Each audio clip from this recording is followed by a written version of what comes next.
Okay, we're in business. The technology's behaving. Let's begin with a period of reflection.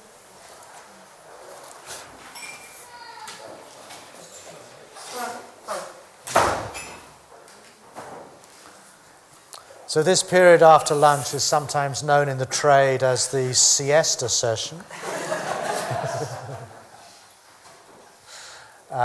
So we'll only sit for an hour and a half. I mean 15 minutes. I've heard it called the graveyard session. The graveyard session. Yes, positive.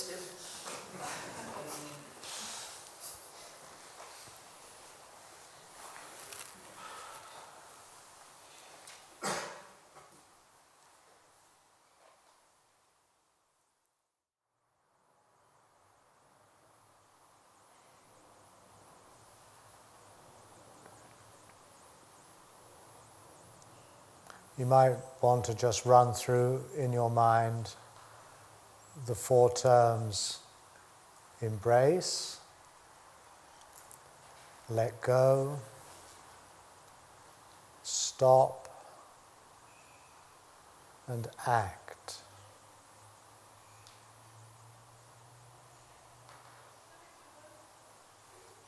Not getting caught up in a train of thought, but just allowing oneself to resonate with what those terms evoke in your body, how you feel.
So I'd like to start by just making some general remarks that will perhaps tie up some of the things that we looked at this morning.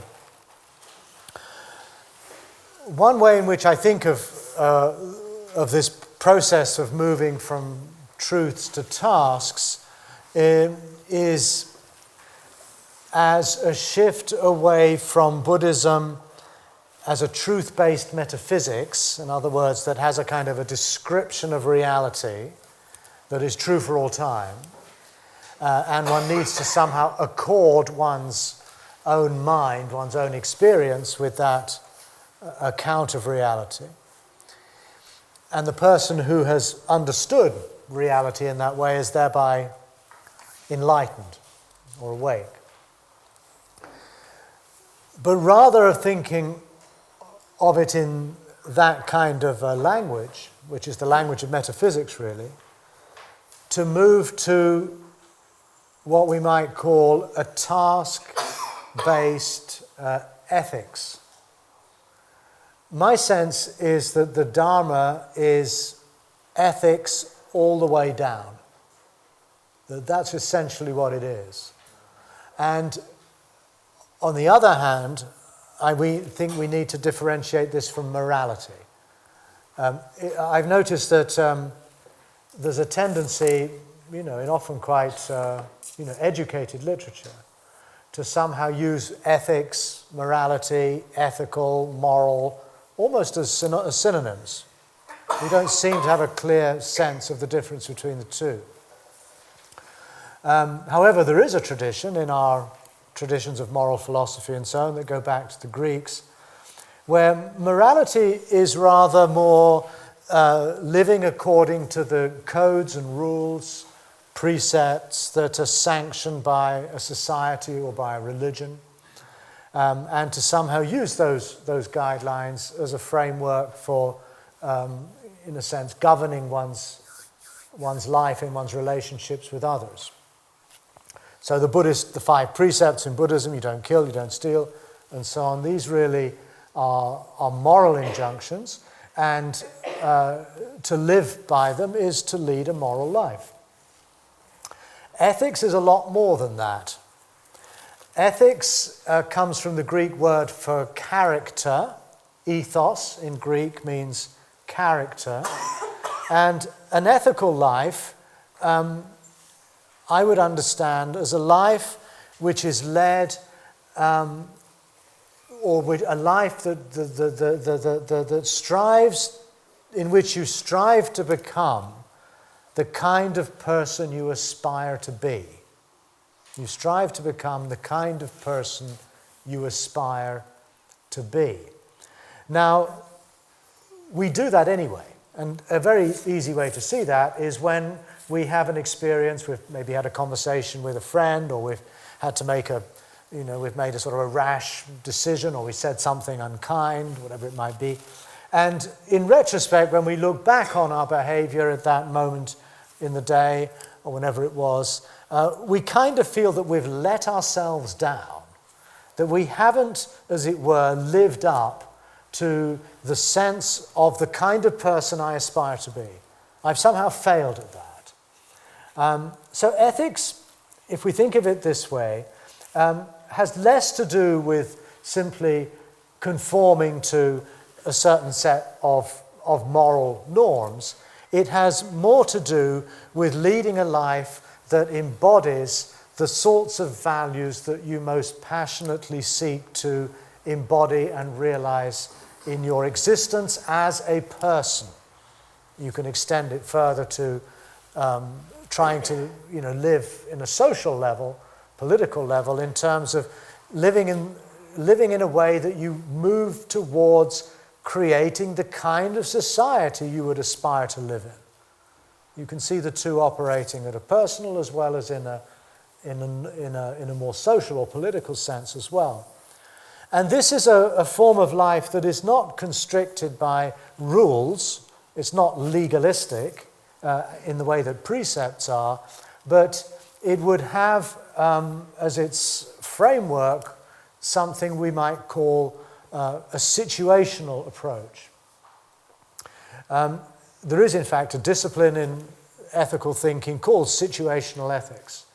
A situational ethic is one that when you confront a difficult decision or a difficult choice, you have to do something or say something, that you don't ask yourself what is the right thing to do or what is the correct thing to do, but you ask yourself what is the most loving thing to do, what is the wisest thing to do, what is the most compassionate thing to do. And that's very similar in a way to the distinction I've made between truths and tasks. When you're confronted with a truth, you want initially to know, well, is that true or not? When you're confronted with a task, it's can I do that or not?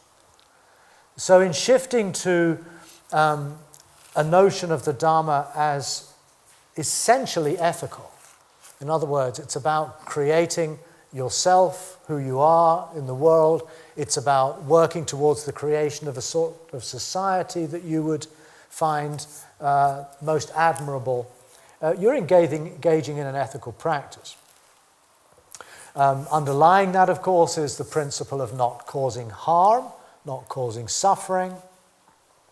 But it's really a framework that enables us to respond most appropriately, most perhaps adequately, most wisely to the situation at hand, for which there are no a priori right answers.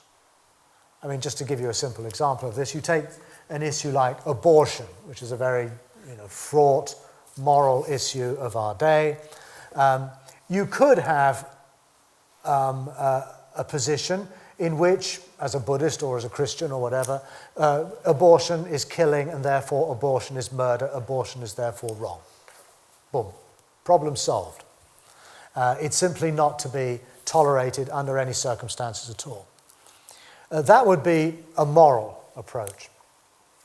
A situational, or let's say a situational ethicist would want in every occasion to ask about, to localize this, to situate this issue of abortion in a specific case of a woman who is pregnant, who for whatever reasons in her life or her family's life is considering aborting a fetus.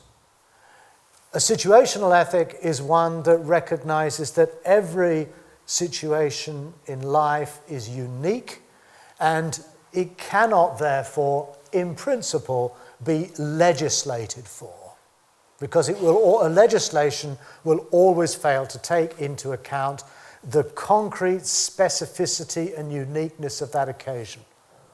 So an ethical approach would be not what is the right thing to do, but what is the most appropriate, wise, compassionate thing to do, with the recognition that you might make things worse. There's no certainty in ethics.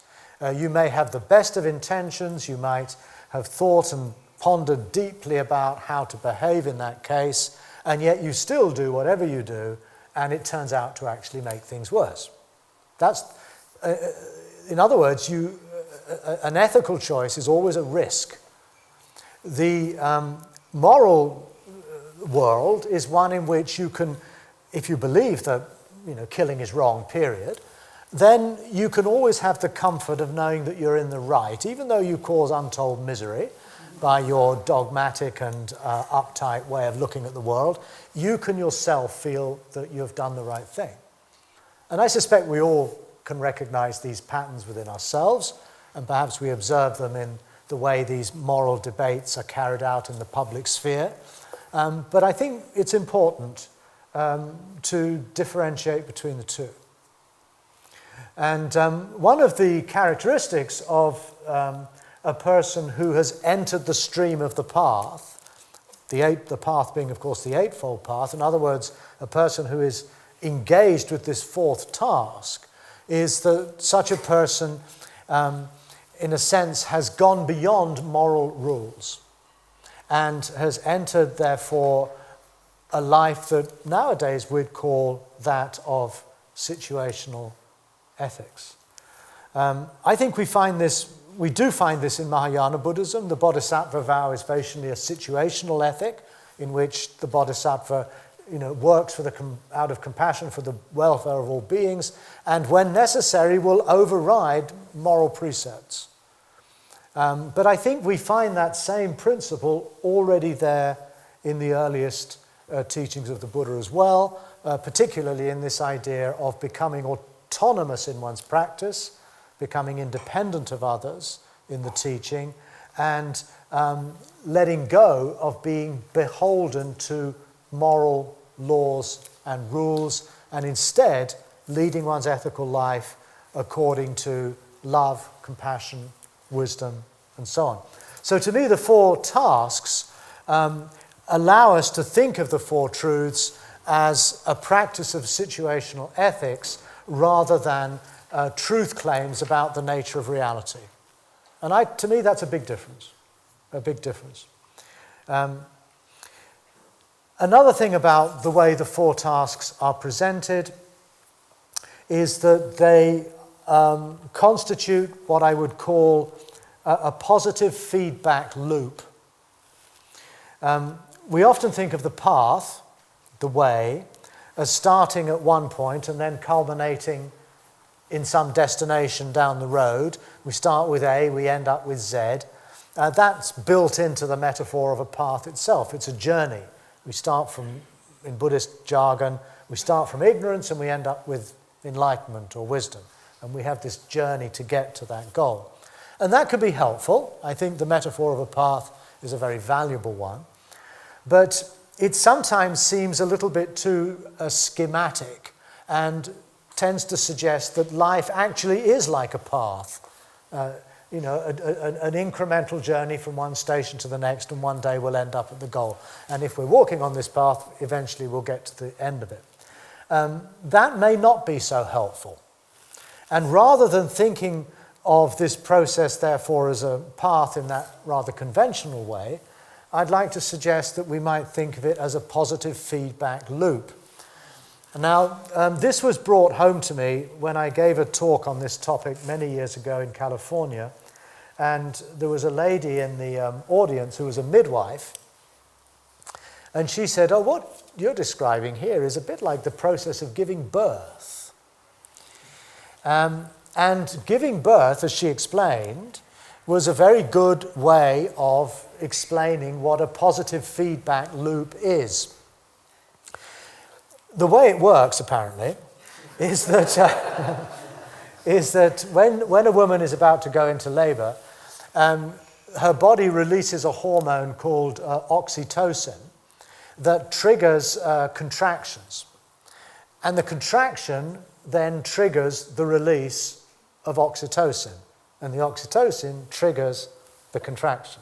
But this is not a meaningless circle. Because in this process, something is happening in linear time, namely a child is finding its way into the world. Something is being born. Something is being moved on from a state of being in the womb to a state of being in the world, the process of birth itself. And this is allowed to take place because of this positive feedback loop. So likewise, embracing suffering is the condition that leads to a letting go of reactivity, of greed and hatred and so on. Again, I haven't really explained that.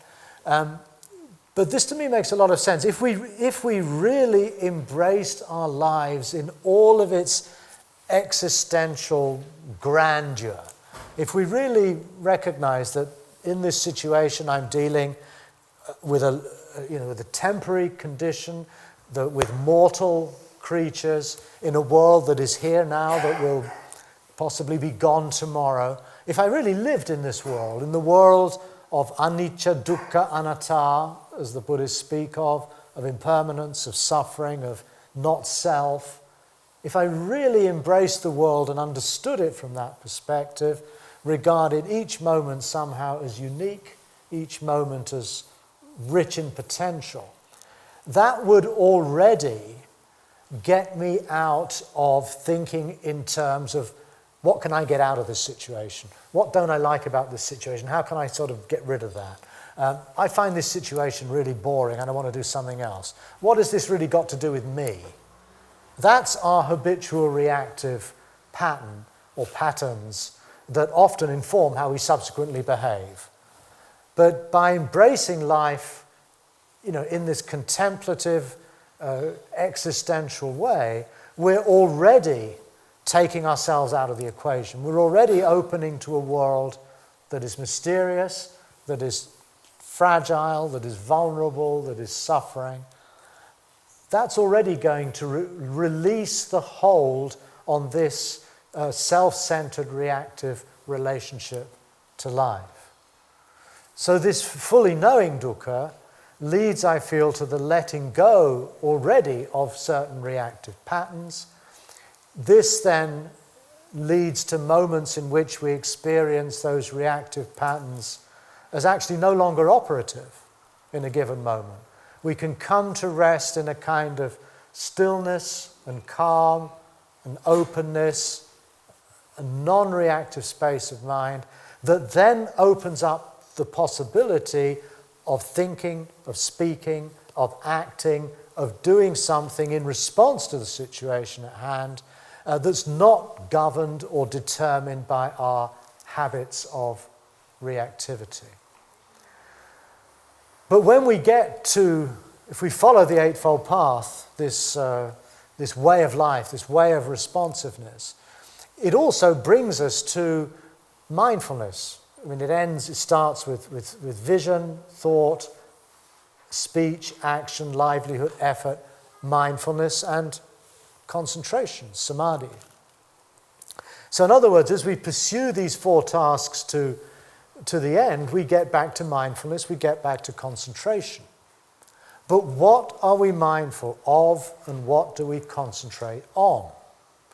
We're mindful of whatever is occurring in the given moment. We're focusing and we're concentrated on what's happening right now. In other words, we return to the first task of fully knowing, suffering, or embracing life. So the path, the fourth task, leads us back to the first, but hopefully at a deeper pitch, at a deeper level. We've learned something in the process. We're not so reactive anymore. So you can see where I'm going. It looks as though we might be tracing a circle, but it's actually the very opposite of a circle. It's more like it's a feedback loop, a spiral, some teachers talk about too. So there are turnings around, but they're actually heading and taking us somewhere. And in this model, the problem with reactivity or craving, if you still want to use that word, is not that it causes suffering, although very often it does. But the real problem with craving is that it blocks our access to the path. In other words, the problem with craving or reactivity is that rather than being part of a feedback loop, craving or reactivity just keep going round in the same well-worn grooves of our habits and actually don't go anywhere. And this is the term the Buddha uses in defining craving. He says it is repetitive. It goes round and round. And that's actually the word that is also used for reincarnation. So, going back to that lady's question about reincarnation, you don't have to believe in reincarnation as a kind of, as a literally true, that when I die physically I'll get reborn somewhere else. Maybe you do, I don't know. But I think the core of the notion of reincarnation lies in the repetitive nature of reactivity and craving. In other words, we often lead our lives in the course of a day, in the course of years, doing and repeating the same things again and again and again. Same thoughts keep circling round in our heads. We have the same kind of social chit-chat patter that we deliver at every dinner party. We have any number of set routines that seem to provide us with a kind of security, a kind of stability, a kind of certainty. And yet at the same time, that often has the consequence of leaving our lives rather predictable and flat and opaque and dull and routine. We've gained security, but we've lost a sense of real vitality. We might even say to ourselves in moments of crisis, I don't feel my life is going anywhere. I don't think I'm achieving anything in my work. I'm just doing the same stuff again and again and again. And this is just as true of someone working in an office as it is to somebody teaching meditation retreats. Your work can become a routine. It can become a bit of a grind. Then there's a problem. Then I think you've probably slipped into a cycle, a circle, a pattern of repetition that is actually preventing you from embarking on new ventures and projects. In other words, entering into an open-ended journey into the unknown that life is going to present you, whether you like it or not. So in this way, I think we can interpret reincarnation to basically be the repetitive cyclical patterns within our own psyche, within our own minds, within our own in our own behaviors, in which we're constantly reaffirming being the same thing. And I think that's a more helpful way of understanding that concept, rather than thinking of it as literally some sort of cosmic reality that we go from one birth to the next. That may be the case too, I don't know, but I doubt it.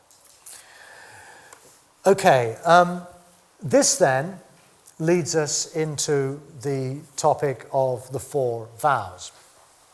The reason I emphasize the ethical dimension of the four tasks is to prepare us for what is the explicitly ethical function of the Four Vows. Now, I realize some of you here may not be familiar with the Four Vows. Those of you in the Western Chan group obviously are, I guess. Yeah. But those of you who are not, I've written them down. Now, the Four Vows are very much something in all of the Zen traditions, whether that's Japan or China or Korea, which are recited on a daily basis. They're effectively a summary of the Bodhisattva vow. I think they're very beautiful. I think they're very beautiful. Again, got a strong aesthetic quality to them. Also, I feel that they are, in fact, a version of the Four Tasks.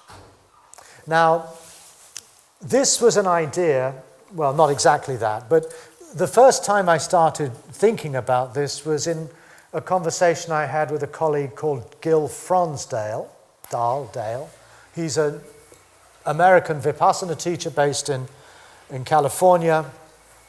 But previously, he was actually trained as a Zen priest. He was ordained as a Zen priest in the San Francisco Zen Center. He did a PhD, I think, on Dogen, perhaps. He also became very well versed in Pali and now works within the Vipassana tradition rather than the Zen tradition. But he mentioned to me once, just as a sort of thinking out loud exercise, you know, I wonder if the Four Vows are connected to the Four Noble Truths. And that struck me as a very intriguing possibility. And this was before I was really thinking about the Four Tasks so clearly as I am now. And it kept coming back to me, this idea. And particularly when I started to think of the truths, in fact, when I started dropping the language of truth altogether and started thinking more in terms of four tasks, then it became even more possible that these four vows were actually a way of expressing these four tasks. And I'm now rather persuaded of this.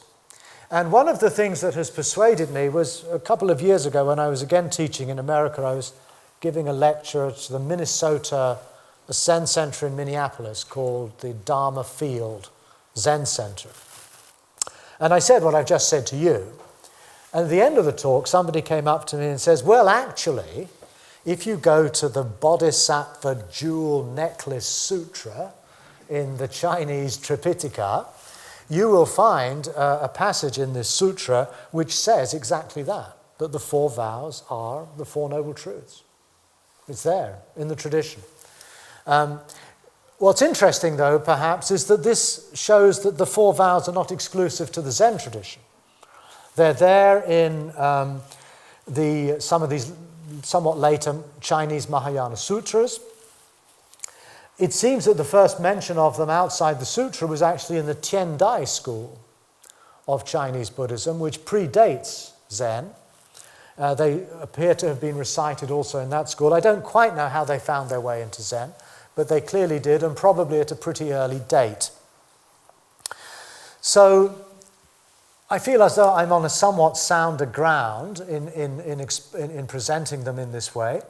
But nonetheless, it's not entirely self-evident when you read these four vows as to how they map onto the four tasks. We'll leave the four truths out of the picture now. What I like about the four vows is that they turn a task into an explicit ethical commitment, a vow. This is not, this is formalizing or concretizing this practice of these tasks into something that you consciously and communally, together with your Sangha, affirm that this is how you're going to live. You're going to live according to these vows. So let's look at each one of them in turn. Sentient beings are boundless.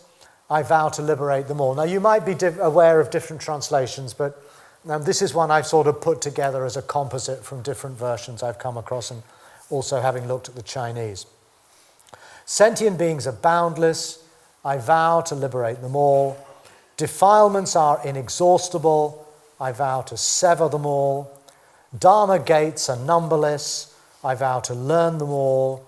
The Buddha's way is unsurpassable, I vow to realize it. Now, what I also like about these four vows is that they are explicitly impossible. If sentient beings are boundless, there ain't no way that you or I are going to liberate them all. If defilements are inexhaustible, we ain't going to get rid of them all because they're inexhaustible, etc. That is something I feel that is, in some sense, is paradoxical, but I think actually speaks to a very deep emotional truth. If you really did have moments when you were conscious of the extent of human and animal suffering in this world, if you really had opened your heart to the pain of the cries of the world, you might feel an urge, a yearning to assuage that suffering and that pain. And that, I think, is what's being talked about here. It's not, we shouldn't take it literally that we're going to track down every last sentient being and then liberate them from samsara. No, it's expressing, I think, an emotional truth. One might even say a religious truth. That when we do begin to appreciate the extent of the suffering in this world, that evokes in us a deep response of wanting to somehow alleviate it, eliminate it, address it in some way that might make a difference. Now, I think this is important because it takes the four task text, which could still be seen as a sort of private activity. You know, suffering is to be fully known. And we might think, well, I've got to really come to terms with my own human suffering. But there's nothing in the text that suggests that we might take it further than that. I've often thought that we could understand these four tasks, or each of these four tasks, as being like a ring of concentric circles, which starts with the personal, my suffering, and extends circle by circle to, let's say, those who are close to you, your family, your friends, your colleagues, and their suffering, and then perhaps another circle, the suffering of the people who live in this city, and beyond that circle to this country, and you could see where I'm going, to the point where you would end up with boundless sentient beings. So I think we can see these tasks as needing to be initiated at the level of your personal life, but as you expand your awareness of, let's say, suffering, you're also reaching beyond the limits of your own skin and reaching out and being more empathetic and more attuned to the suffering of others, those you meet in the course of your day, or the plight of some group, let's say immigrants or some minority or whatever, and you can feel their suffering as well. And depending on which layer of the concentric circle you're addressing, that will likewise call forth for a different kind of letting go, a different kind of ceasing, a different kind of path in life that you might have to follow to really respond to that suffering. In other words, these tasks can be expanded to be more and more inclusive of the wider world of which we are a part. Now, this is at the moment just really an idea. I've not written about this. I've not teased out the implications of turning this from a sort of psychological to a more social, perhaps even to a political or an environmental approach. But there's no reason, I think, why this could not be further fleshed out. And if these tasks are to provide a framework for living that goes beyond just making my own life more comfortable, then I think we really seriously have to address these larger questions. How can a society let go of reactivity? How could a family let go of reactivity? How could a group of people, let's say Buddhists or whatever, could collectively enjoy a more non-reactive life? These are all questions I can't actually answer for you. But I do feel that this is a way that we need to further develop and explore. And I think the Four Vows are a call to do that. Because they start out at the very end of the widest possible concentric circle there is. All sentient beings, boundless sentient beings.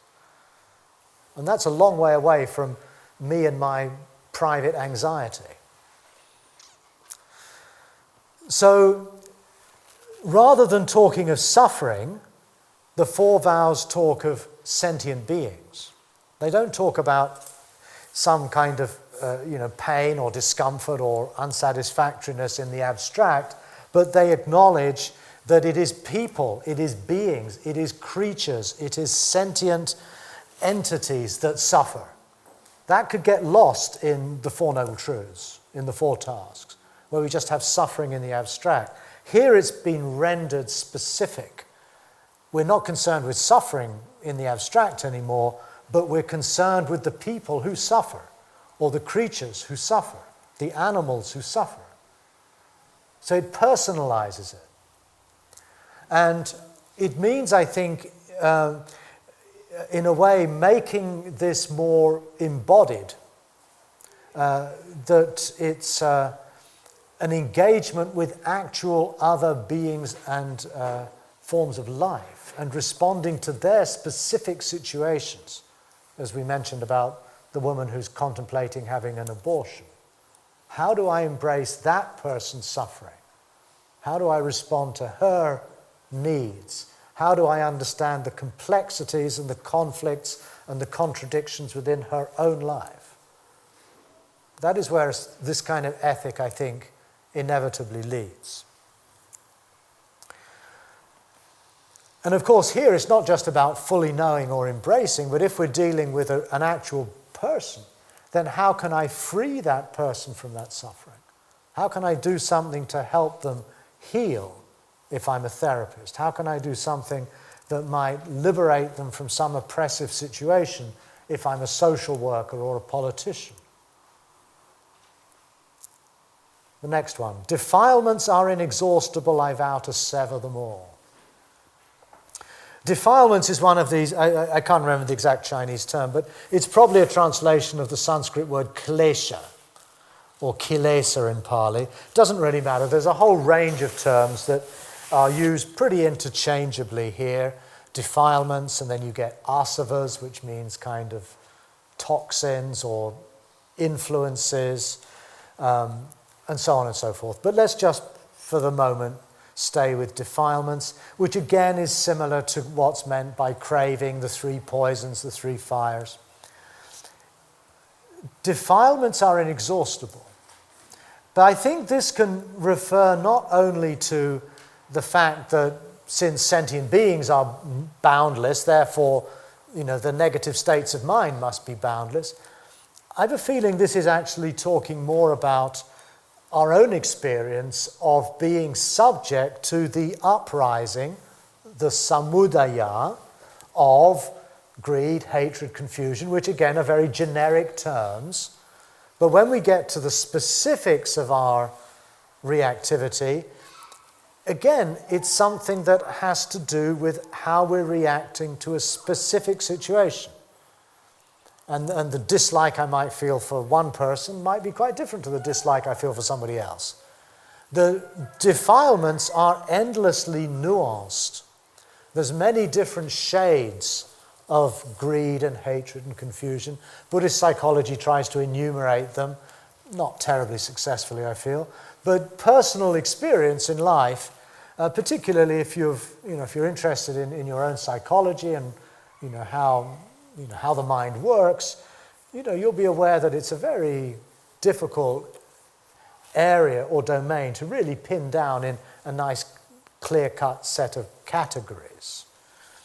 And what we also notice perhaps is that no matter how many retreats we've sat or years of reading books on Buddhism we've spent, At some level, the same stuff keeps on rising up within us. The same stuff keeps on assailing us. And we may notice also with our teachers and people we admire that they seem to be subject to this stuff too. I think the Buddha was subject to this stuff. And in fact, I think all of the passages in the suttas, in the canon, where the Buddha's presented in conversation with Mara, the devil, are basically ways of talking about how Gautama, the Buddha, deals with the stuff, the defilements that arise in his mind. Now that would be considered rather heretical for most Buddhists, because the Buddha is supposed to have got rid of all this stuff. But actually, not only do the suttas suggest this presence of Mara right up until shortly before he dies, which I think for us would mean that these Maric or these negative tendencies were always around. It also, I think, affirms what would be a natural scientific understanding of, let's say, craving or desire or hatred or fear, namely that these are so powerful because they have served us enormous survival advantages. The greed and hatred and confusion and egoism and all these things are not just etheric qualities that exist in the mind. They are embedded in the limbic system of the body. That craving, for example, is something that we're never going to be free of for the simple reason that we're never going to get rid of our limbic system. That we carry within us the inheritance of our evolutionary past. And the reality of these defilements is part of who we are. It's not a problem to be solved, but rather it is a reality that we need to embrace and then let go of in such a way that we don't get caught up in it. But the idea that one day it'll all just stop, I think, is a total pipe dream. That these are things that are, as the text says, inexhaustible. They'll always be coming up. Of course, as we maybe get older and more mature and more wise, and we get a more stable meditation practice together, and we do enough therapy and so on, we might, I think, find our lives are less and less, in a sense, invaded by these things.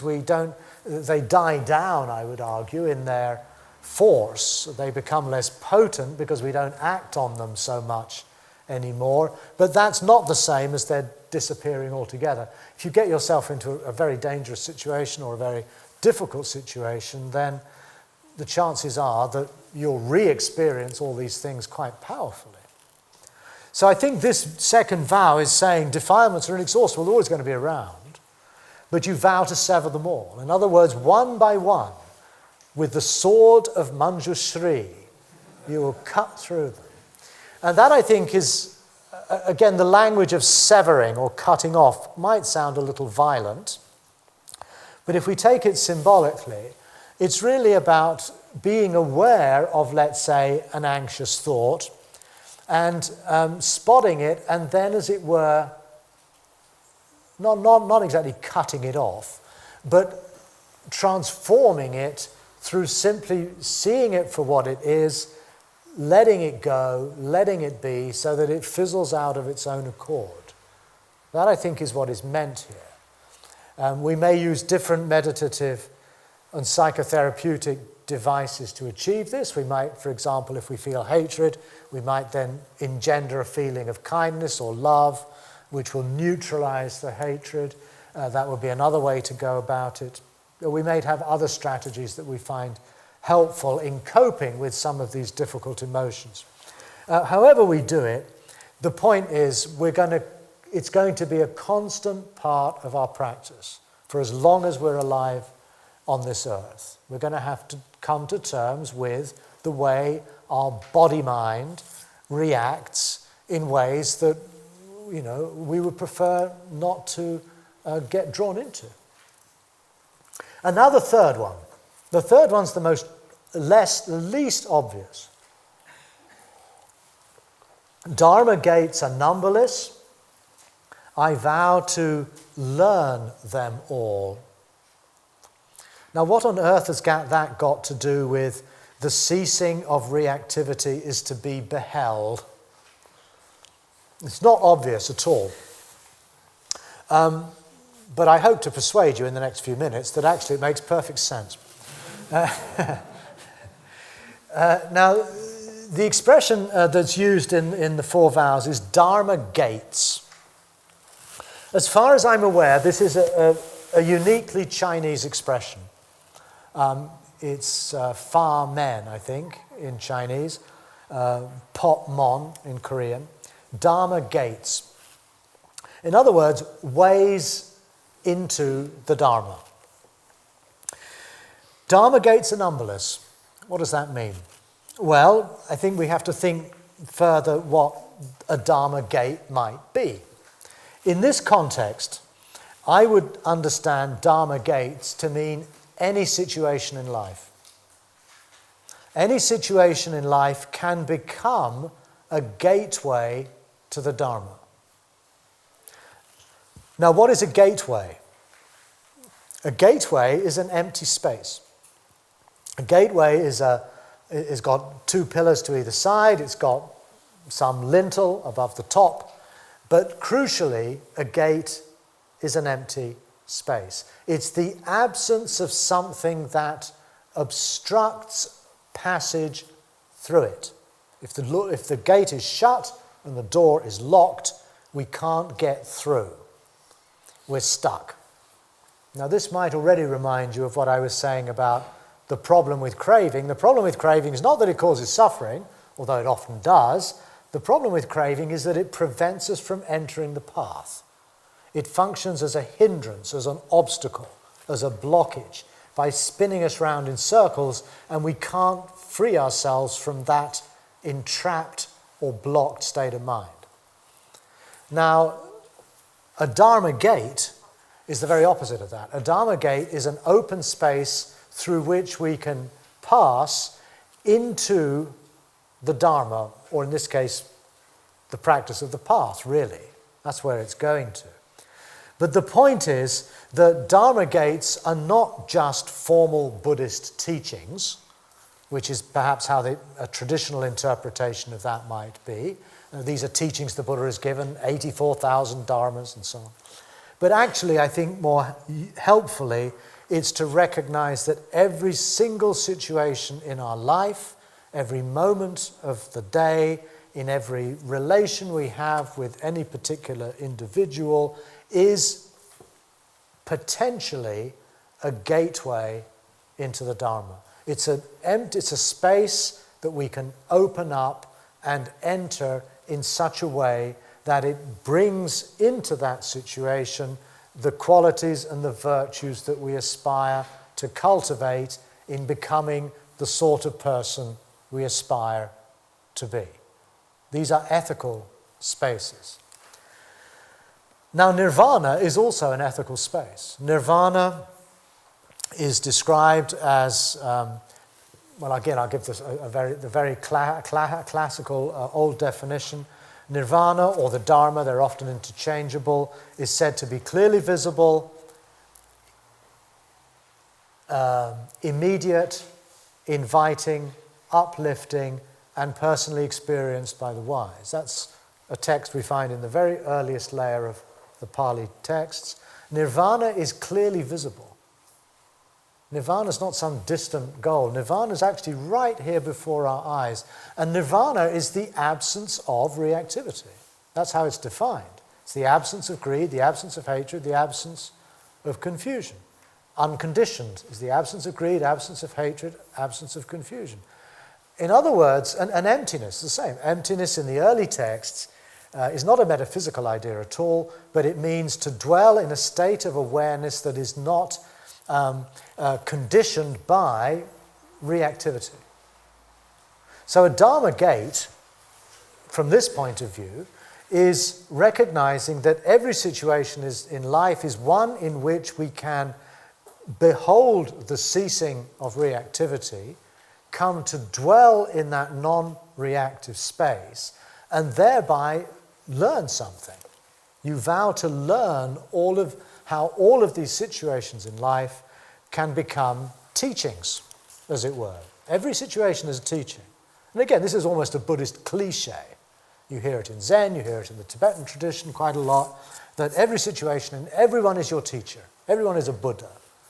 And I think that's a very helpful way to look at the world. But it means that if you come to life with that perspective, every situation becomes a gateway to the Dharma. That's how I would understand this third vow, and I do think it fits quite well with learning to behold, learning to see the absence of reactivity in your mind in any given situation.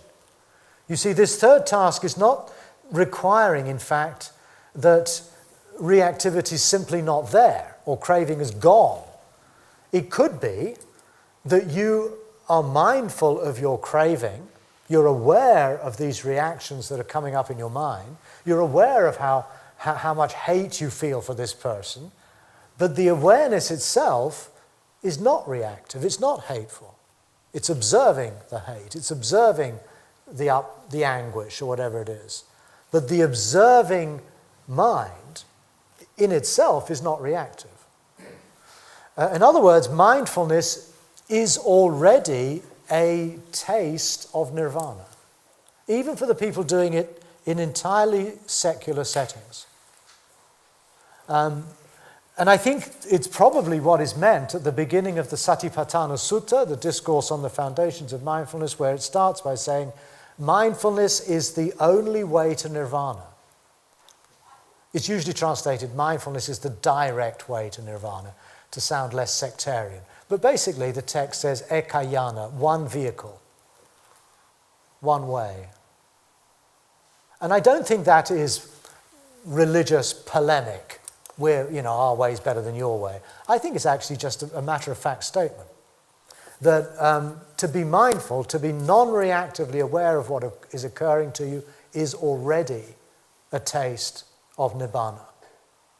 And remember, Nibbana is clearly visible. It's inviting. It calls to us. It's already known. It's uplifting. It's inspiring. It's personally experienced by the wise, not personally experienced by the Buddhists. And I think Buddhists have a difficulty with this. A, they think that nirvana is a very, very elevated experience. And no one would admit to having experienced nirvana. Come on, please. I think we have to take it off its pedestal and recognize that this non-reactive nibbanic awareness is already within us right in this moment. And of course, this is the kind of thing you get in Zen all the time. You're already, the Buddha is just there already, implicit in your experience. Wake up to it. Chinul, the founder of Korean Zen, said something like, I don't have the text to hand, that the perfect nirvana is present in each person at every moment. And again, I don't think it's some rhetorical flourish. I think it's actually a fairly factual statement. But we've elevated nirvana to such impossible heights that we've basically ruled it out of having any meaningful role in our own life. I think we have to recover nirvana and re-own it and experience it fully within ourselves. And someone in the break said they didn't quite get what this third task is, beholding the ceasing. Sachikata is again a somewhat unusual term in Pali, but it does literally mean to see. Sachi means eyes, and kata is connected to the word kara, to do. So it's to eyeball, to look at intensely. I like behold partly because it does have a slightly biblical resonance. But you could also say simply to see, or to, the nirvana is clearly visible. It's again a metaphor. To see, you can see it for yourself. It's clearly visible, but it's also hard to see. The Buddha also uses that term. It's clearly visible, but hard to see. In Zen, they talk about the fish that swims through the ocean, searching for water. Water is clearly visible, but for the fish it's very hard to see. And I think this is the case with nibbana. With a lot of these things, is they're actually right here before our eyes, but we can't see them. So the third task is basically learning or training ourselves to behold what is already there. But for some reason we've blocked out, or we've denied, or we've overlooked. And actually consciously valuing and valorizing those moments in our experience when we are still, when we are clear, when we're open, when we're non-reactive. And we're doing this not just in the head, but the whole body is infused with this kind of vision. And in that sense, the third task is arguably the linchpin, the fulcrum, the hinge on which the whole thing turns. It's extremely important. This is really, I think, what would constitute for many of us perhaps what we would call our explicit spiritual or religious practice. This is what we do on our cushion in many ways. But again, we do it in these somewhat controlled environments in order to be able to integrate it into the life we lead in the world. It's not some privileged, state that can only really be accessed on a meditation retreat. If that were the case, it wouldn't have a great deal of value. But it comes into its own when it becomes integrated into our ethical life. That we don't just behold this non-reactive space of presence, but we act from that non-reactive space of presence, instead of acting from our likes, our dislikes, our habits, what we think other people want, and so on. It's really an attempt to live a life that's more authentic, that is founded on those things that we hold most dear in terms of our values. What really matters for us in this life. Can we live from that place? Even though it might offend people, even though it might be enormously challenging, do we have the courage to risk saying something outside what we habitually do or say or think? That's very challenging. And what I like about a lot of the Zen koans is that they, to me, are examples, little glimpses in ancient China or wherever it is, of people who are, as it were, acting in that way. They're usually fairly dramatic little encounters between a teacher and a student, but the student resolves the koan, not by giving the right answer, but by responding from the heart in a way that is utterly and uniquely their authentic response to that situation. So in some ways, this is about coming to rest, coming to dwell in precisely the frame of mind that you would cultivate in Zen, or in mindfulness, or in Dzogchen. I don't think it really matters. I think at this point of experience, these different traditions kind of merge. But the real challenge is not to just rest in this experience of nirvana or whatever, but is to make this experience the foundation for how you think and speak and act in the world. And it's in this point of view that the path, the Eightfold Path, emerges from nirvana rather than leads to nirvana. The standard, if you look at the Four Truths, they've got it the other way around. The way to the ceasing of suffering is the Noble Eightfold Path. In other words, the Noble Eightfold Path takes you back to nirvana, the ceasing of suffering. I think it's the other way around. I think it's the moments of the ceasing of reactivity that open up the possibility of living a life that is not conditioned by reactivity. And again, I found hints of this not just in the early suttas, but also in some of the Tibetan stuff I studied years ago. And this, of course, takes us to the fourth vow. The Buddha's way is unsurpassable, which, of course, is a kind of Buddhist take on the Buddha's way. I vow to realize it. So this is quite clearly the way is to be cultivated. I mean, it's almost the same language, effectively. So there, I don't think we have any difficulty seeing how the fourth task maps onto the fourth vow. But I'm going to stop there. I've said enough. But I hope that makes sense. I've personally found it very valuable to move from truths to tasks to vows. The vows, I think, crystallize the whole process into an ethical commitment. And that, to me, is where we begin, and it's probably where we end. Let's have some tea. We have tea, coffee, whatever, juice. Oh, wait a minute. Jake has got something to say. Erica has an announcement. Erica.